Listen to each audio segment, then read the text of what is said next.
भविष्य के युद्ध अब सिर्फ जमीन, समुद्र और हवा तक सीमित नहीं रहेंगे।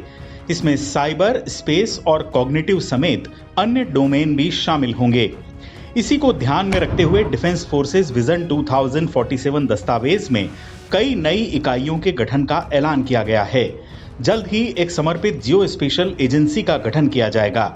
यह आधुनिक युद्ध के लिए सटीक मैपिंग और डेटा विश्लेषण का काम करेगी। इससे मिलने वाली सैटेलाइट इमेजरी की मदद से मिसाइलों, ड्रोनों और लड़ाकू विमानों को दुश्मन के ठिकानों पर एकदम सटीक हमला करने में मदद मिलेगी। साथ ही सीमा पार दुश्मन की गतिविधियां, बंकरों का निर्माण और आवाजाही पर 24 घंटे नजर भी रखी जा सकेगी। सेना में एक डेटा फोर्स भी बनाई जाएगी जो युद्ध के मैदान में सेंसर, सैटेलाइट, राडार और ड्रोन से आने वाले विशाल डेटा की मदद से युद्ध में जीत दिलाने वाली रणनीति तैयार करेगी। एआई का उपयोग कर दुश्मन की अगली चाल का पूर्वानुमान लगाया जाएगा। वहीं ड्रोन फोर्स का गठन भी किया जाएगा जो युद्ध लड़ने के तरीके को पूरी तरह बदल देगी।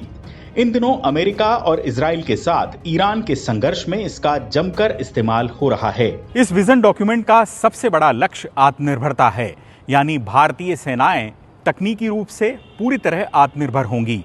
अपनी मिसाइल, अपनी तकनीक और अपना सुरक्षा कवच। इसके बाद भारतीय सेनाओं का स्वरूप कुछ ऐसा होगा जो दुनिया में बेजोड़ रहेगा।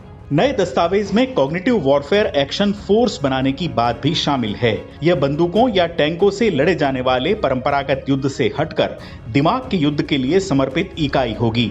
इसमें दुश्मन के सोचने और समझने के तरीके को प्रभावित किया जाएगा। कॉग्निटिव वॉरफेयर में मनोवैज्ञानिक युद्ध और सूचना युद्ध को एआई की मदद से और निखारा जाता है, जिससे इसका प्रभाव कई गुना बढ़ जाता है। दरअसल कॉग्निटिव वॉरफेयर महाभारत काल में भी था। महाभारत काल में गुरु द्रोणाचार्य को हरा पाना काफी मुश्किल हो रहा था। इसके बाद भगवान कृष्ण ने एक उपाय सोचा। युधिष्ठिर के माध्यम से गुरु द्रोणाचार्य से कहलवाया गया कि अश्वत्थामा, उनका पुत्र, मारा गया है। इसके लिए युधिष्ठिर ने कहा, अश्वत्थामा हतः नरो वा कुंजरो वा, यानी अश्वत्थामा मारा गया है, नर है या हाथी पता नहीं। इसमें वाक्य का दूसरा अंश काफी धीमे से बोला गया। गुरु द्रोणाचार्य ने समझा कि उनका पुत्र अश्वत्थामा मारा गया है, जबकि भीम ने अश्वत्थामा नाम के एक हाथी का वध किया था। इसके बाद गुरु द्रोणाचार्य मानसिक रूप से काफी परेशान हो गए। उन्होंने हथियार त्याग दिए, तलवार छोड़ दी और उसके बाद वो समाधिस्थ होकर बैठ गए।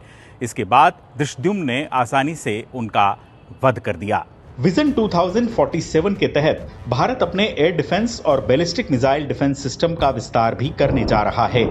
इससे देश की महत्वपूर्ण आर्थिक संपत्तियां जैसे रिफाइनरी या पावर ग्रिड के अलावा नागरिक प्रतिष्ठानों की सुरक्षा हो पाएगी। दस्तावेज में स्पेस कमांड और साइबर कमांड की स्थापना की बात भी शामिल है।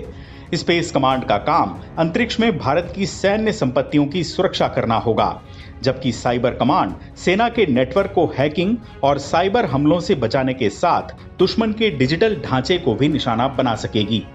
अगर आप ये वीडियो YouTube पर देख रहे हैं तो हमारे चैनल को सब्सक्राइब कर बेल आइकन दबाएं और Facebook पर देख रहे हैं तो हमारे पेज को लाइक करें।